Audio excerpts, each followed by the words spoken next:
like this conference is very different than other conferences that I've attended. I thought it was really interesting that almost all of the speakers, they talked about their family. And when we're talking about healing and about mending wounds, a lot of that starts with family. And it felt so intimate and so emotional to be able to share that with a room of people.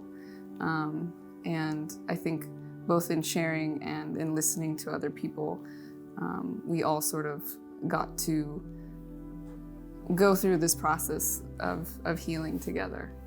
In terms of craft, I think that's another really awesome thing about this conference is you have talks that teach you more about the craft of how to tell good stories, and then you also have really good stories at the same time. And I appreciated that throughout the whole conference, that people didn't just try to take a really positive spin on the theme of healing. They addressed the original wound in order to sort of design a pathway to healing. But I didn't feel like anyone was forcing healing or attempting to say that things were healed that weren't healed. And I feel like that was a really important recognition in the conference.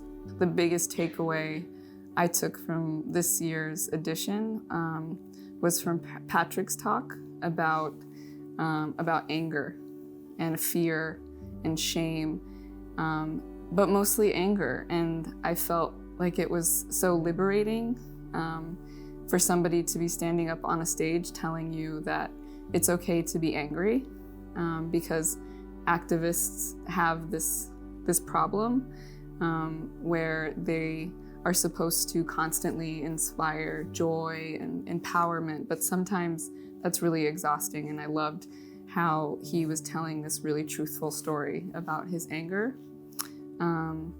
And that was liberating for me, and it was healing for me, because I thought about my own anger when it comes to like Roma struggles and how it's okay to feel angry.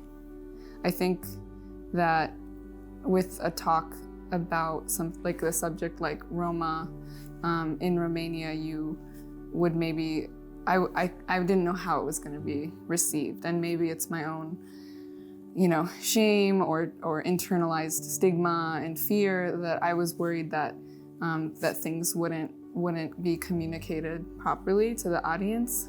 For example, the thing my dad says in that clip about Anwar Sadat, like that my grandfather was very, very dark-skinned, that was like a stressful moment for me. But the audience is so warm and so receptive, and everyone was laughing in that moment.